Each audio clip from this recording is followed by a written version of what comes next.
Welcome to Pennsylvania Newsmakers, and as always, thanks for watching. Well, Teachers in the Park, you don't want to miss this. What's that program about? But first, Forging the Future, Energy in the Pennsylvania Economy. We'll be back in a moment. This is Pennsylvania Newsmakers, a fast-paced, unrehearsed weekly discussion with and about the leaders who shape your world. And now, here's your host, Terry Madonna. Well, welcome back. I forgot to tell you, I'm Terry Madonna, the host of Pennsylvania Newsmakers. I'll get that out for more than 2 decades. Well, we're going to continue our series into important issues and topics. We're going to stay away from, I'll say, conventional politics. We have enough time to talk about Governor Wolf and Senator Casey and Scott Wagner and Lou Barletta, and we'll get into all of that in subsequent programs. Believe me, there's still plenty of time to do that. Sitting across from me, as often is the case, is David Taylor. He's the president of Pennsylvania Manufacturers Association, and we're going to chat about a program called Forge the Future. David, let me just start with this. The Pennsylvania economy has always been energy-oriented from the days of petroleum and coal and iron and steel. Do I got that right? Absolutely, yes. And now the emphasis has shifted. I know you're going to talk about nuclear a bit. We're going to talk about natural gas. But first, what's Forge the Future about? Well, Forge the Future is a private sector effort to establish a path for Pennsylvania to an energy-enabled economy, that the discovery of the massive natural gas resources in the Marcellus Shale, the Utica Shale, gives Pennsylvania a tremendous opportunity to energize our economy and to leverage this natural resource to the benefit of our citizens and our overall competitive position. And I said we weren't going to talk about politics, but maybe politics is the wrong way to put it. But Governor Wolf has not been an enemy of natural gas, particularly as I've followed his career. You know, the DEP, the Department of Environmental Protection, has done some regulations, but there's not an all-out war against natural gas within state government, is there? Well, I mean, do you disagree with that? I would beg to differ. I mean, okay, the administration's viewpoint is that the best thing we can do to advance the industry is to raise taxes, which of course is complete nonsense. I understand that. But also there are a lot of things that we need out of state government that we just haven't gotten. I mean, a permit that you can turn around in one business day in Texas will take you 3 months in Pennsylvania, and that's if you're lucky. So there are a lot of things that we need state government to do.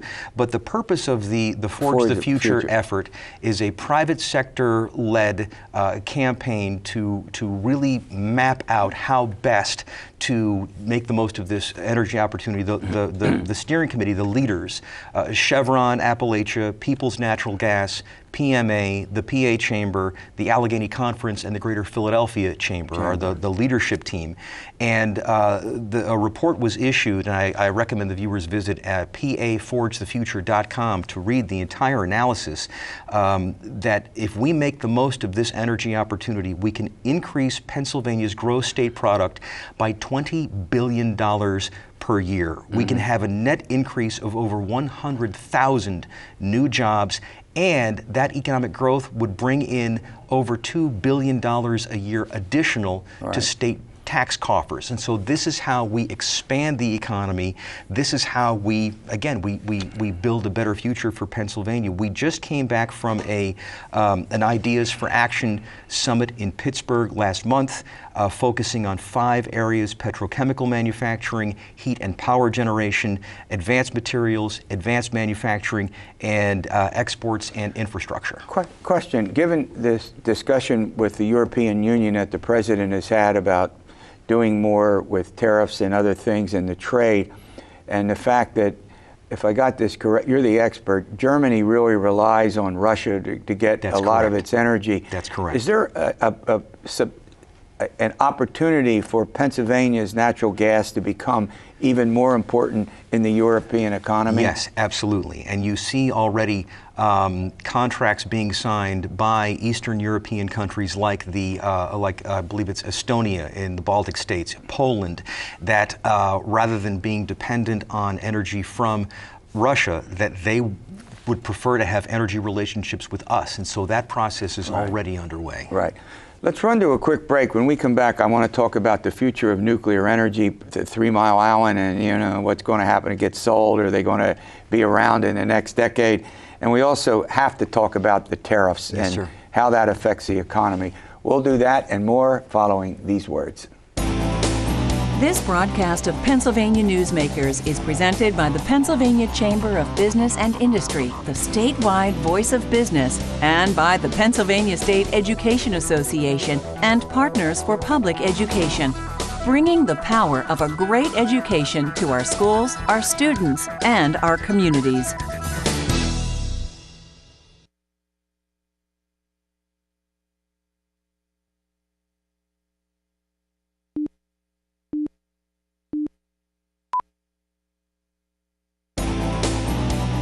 This broadcast of Pennsylvania Newsmakers is brought to you by the Pennsylvania Highway Information Association, the go-to source to learn about transportation projects and issues.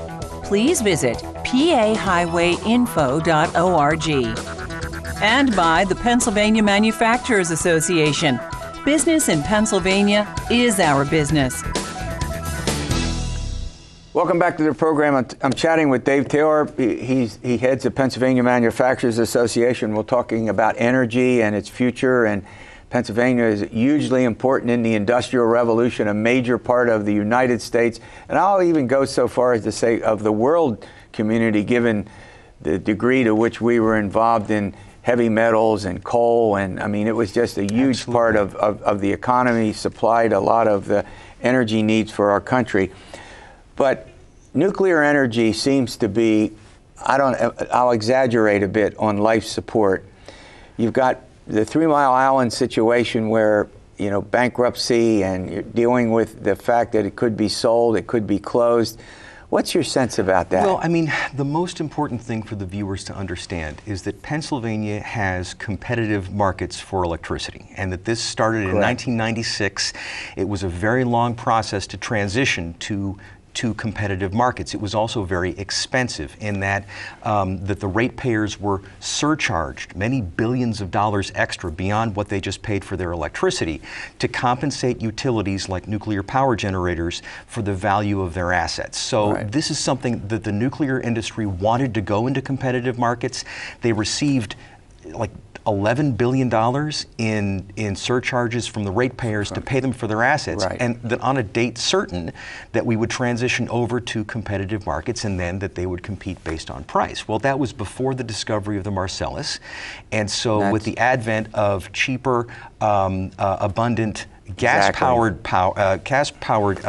energy, that the nuclear industry is having difficulty competing. But again, these are private business decisions by large companies that are still profitable. And again, if 3 Mile Island needs to be shuttered, then that's a private business decision. They'll make that decision on their own based on the economy. And they should. And again, the thing also to realize is that in New Jersey, there's a reactor that's being taken offline, and they say that it will be 60 years of cleanup to decommission that facility. So there are actually, because TMI was crippled in the '79 accident, there are more jobs to be had cleaning it up than keeping it running. Keeping it open. That's a good point. I hadn't thought about that.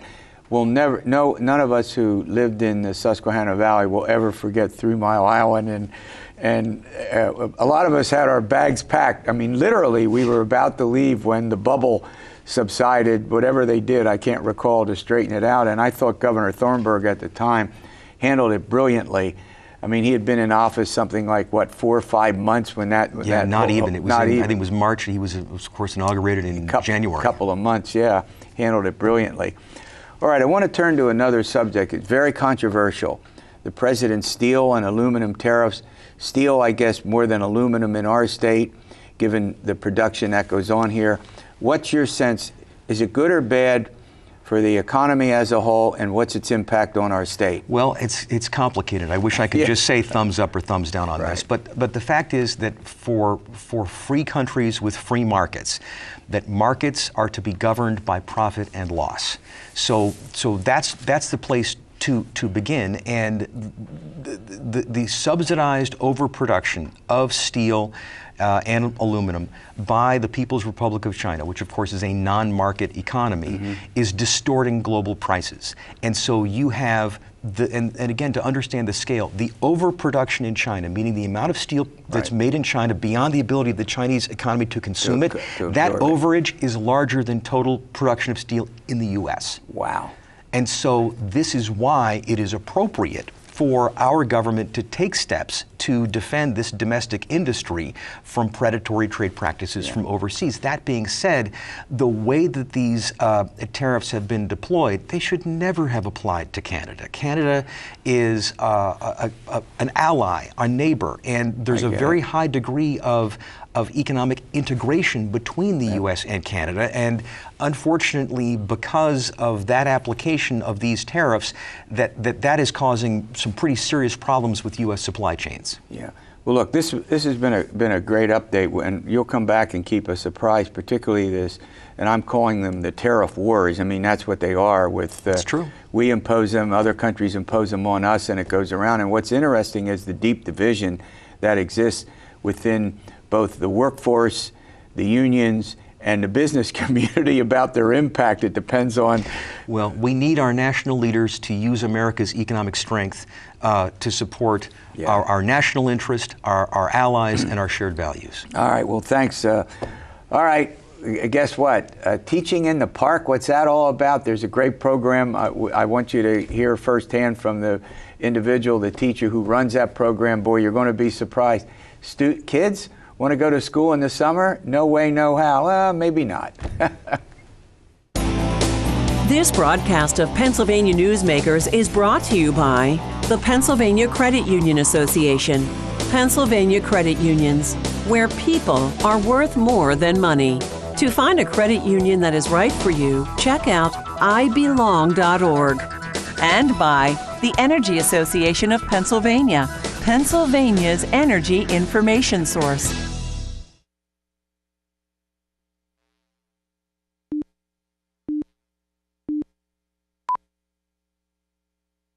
This broadcast of Pennsylvania Newsmakers is brought to you by the Association of Pennsylvania State College and University Faculties, representing the faculty and coaches who are devoted to providing quality public higher education for Pennsylvania's college students. Teachers in the Park started with a group of 6 kids in my first class in 2004 that just wanted help over the summer. And so I was living at home at the time, so I met them on my parents' back porch, and we would walk to the local community park. I did that for fun for a couple years, and then eventually I started to notice that there were a lot of kids at the park I could help. They were just in the regular Parks and Rec program, so that's how it really started. I walked over there and started teaching math lessons.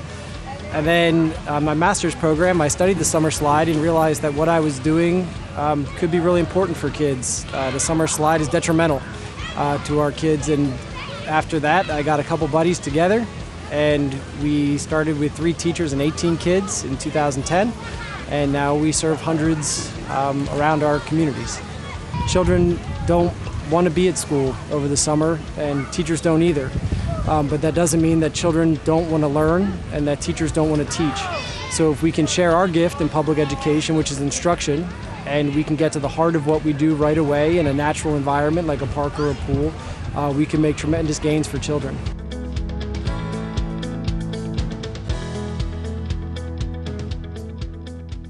Well, welcome back. As I indicated earlier, imagine this. Kids wanting to go to school in the summer. I can't believe that. And this particular program has been around, Teachers in the Park, for 10 years. Never heard of it. Joining me, as often is the case, is Rich Askey. He's the VP from Pennsylvania State Education Association. He's been on the program before. And Matt Hathaway, he's the 4th grade teacher at Exeter Township School District. Did I get that right? That's correct. I'm going to start with you. I had a little fun with this, but I think I understand. You got the kids in a park. they can play a little bit and they can learn, hopefully, a good bit. Do I got that about right? You have that about right. So talk about that environment. That's amazing. Sure. We had trouble getting children to come to summer school. There's a stigma about it, a very negative stigma. Oh, really? When you put, traditional summer school. I know When you put children who struggle together, they're very aware of it. So we try to remove it. The community brings a gift. They have our children naturally. Public education brings a gift, which is instruction, and we tried to marry the two together. Yeah. Now I have a question for you. Is this something that you think should be? It seems to me that this program is tremendous and ought to be expanded. Oh, I went out and visited the program just a couple weeks ago, and it was just an amazing thing to see. The kids were coming in by a pool, sitting and learning by the pool with the teachers, and they're certified teachers, so they're getting excellent instruction. Sure. The community is coming in and talking to everyone, so it's giving a bridge from the public school to the community, and it's just a very good feeling, and the kids are having fun while they're learning. Yeah, I mean, I'm excited. I don't know why this is the first time I heard of this program. It's been around for 10 years, given the fact that I've spent my whole life in education, and I would know about this. But what made you start this program? It was really just to serve a need. We never grew it intentionally when it started. We were just trying to help out our own group of students. In 2010, 2011, we got a group of people together that just cared. And you maybe never heard of it because we just stayed and grew small and intentional in our own community. But in the last 2 years, our teachers have raised over $200,000 to expand into six different districts in Berks County. Oh my God. And we can only serve who's in front of us. So we've never really advertised, but we had a really great urban pilot this year in the city of Reading, and we think there's tremendous potential to grow the program. I do too. Now, Rich, you spent your life in education, so there's something, and as a college professor, I can attest to this as well, called the summer slide, right? Where school ends, you go 3 months, there's nothing going on, you have to spend the beginning of a new academic year. Doing what? Well, you have to engage the students the minute they get in, but then you have to go back and you have to review and you have to catch them up from what they lost. Typically, a month or two of work is lost over the summer. When you put a pause on learning, you're not only losing the time moving forward, you're losing the time that you already spent teaching the child. So this program is excellent because it takes care of that, and you're getting a double whammy because you're getting the time you lost beforehand and the time moving forward. All right, we're talking about Teachers in the Park, a program that's been around for 10 years. We'll continue this and maybe get into another subject or two. This broadcast of Pennsylvania Newsmakers is brought to you by the Pennsylvania Medical Society. Inspired physicians committed to the good health of Pennsylvanians and the advancement of the practice of medicine. And by the Pennsylvania Healthcare Association, the future of long-term care. They're also involved in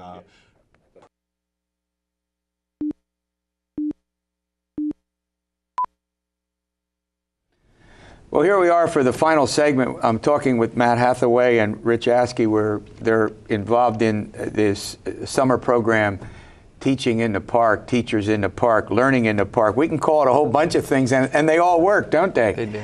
But here's what I think is important, and you and I chatted about this on the break, the importance of summer learning to a student's future learning and the connection between the two. Take it away. Yeah, we've inherited a great system in public education, but there's a hole in our system, which is the summer, that I think needs to be more formally addressed moving forward as the research comes out. There's no greater indicator of success than early literacy. By third grade, if a child's not literate, especially children in poverty, they're 4 times less likely to graduate from high school.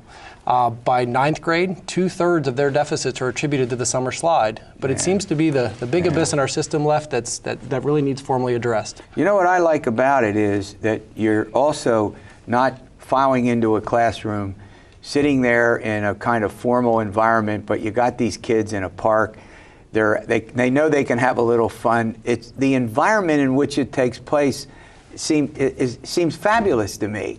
Well, the other advantage to it is Matt hasn't brought this up, but he's worked with other parts of the community. So the kids not only get learning time, they get fed while they're there. They oftentimes get their lunch when they're there, and then they can go swim in the pool afterwards. That's a great so they're point. fulfilling all kinds of needs for these kids in this program. Yeah, I'm going to come back to you about another subject in a minute, but final point to you. Expansion. Why hasn't this been picked up? Is it because well, the crew you're that built teaching it, 12 months out of the year? Right. The crew that built this really is working full time. We have a vision where we think that we could put full-time summer learning positions to train and coach other districts to do what we've done. And I think we could use our intermediate units to do it. We could partner with organizations like Communities and Schools of Pennsylvania to really put together a network of centralized summer learning services. And really at the heart of our program, it also addresses the very human side of learning, the social lens of learning. So just to tell a very brief story, we had a young girl that came into my 4th grade classroom. She didn't know that I was heavily involved in the program. And she said, Mr. Hathaway, I went to TIPS this summer, and she said, it's the first time I ever felt smart. And those are the things that we're not going to be able to measure through research, but it's really important. All right, getting ready for the new year. And I know at Franklin and Marshall, we're coming back in a couple of weeks. Go ahead. What's going on? Well, it's just amazing what our members are doing. Just like this program, our members are out there. First of all, they're now in their classrooms setting up. They just finished all their professional development. They want to put what they learned into action, but they're also doing important things like this Teacher in the Parks program. They need to make sure their kids have the resources they need. They're running programs to collect backpacks and teaching supplies and things like that. Meanwhile, they're getting ready for the start of school with new curriculums and all those kind of things. So what's fascinating about this is a lot of students come into school, and you mentioned earlier about the question of whether they even had breakfast. I'll skip that for the moment, but it's also, do they have school supplies? Can they, I mean, I call them usables for the classroom. I mean, it's amazing. And many teachers pick that up and do that. Now, I don't think that's that well known. You know, supply these usables, right? From what I've seen from conversations with teachers, they tend to spend about $500 a year out of their pocket. Some even more. Say that again. I want you to repeat that. $500 a year out of their pocket from the conversations a year. Some even more. Some that are more generous, even more. And you find this especially in the needier communities, the urbans, and that's where you'll see these programs where we're coming in and we're pushing to fill a bus with school books and backpacks and things like that. Yeah. You have the same experience? Same experience. I think that there's a lot of responsibility on teachers that goes unnoticed sometimes, and it's because the type of person that goes into teaching, lots of times, very caring, very giving. And I think that at the beginning of the year, to address your question, those first 2 months are tough. It's often spent in review. It's often spent catching up, and 2 months of public ed is a very expensive thing. Yeah, I always thought that what you all do is so much more difficult than being a college professor. I just would go in and give a lecture or engage students in discussions and it would be over. We're out of time. Great update. I really appreciate your coming in. It's a wonderful program. Keep up the good work. Thank you. All right, we'll see you next week for another edition of Pennsylvania Newsmakers, and as always, stay well.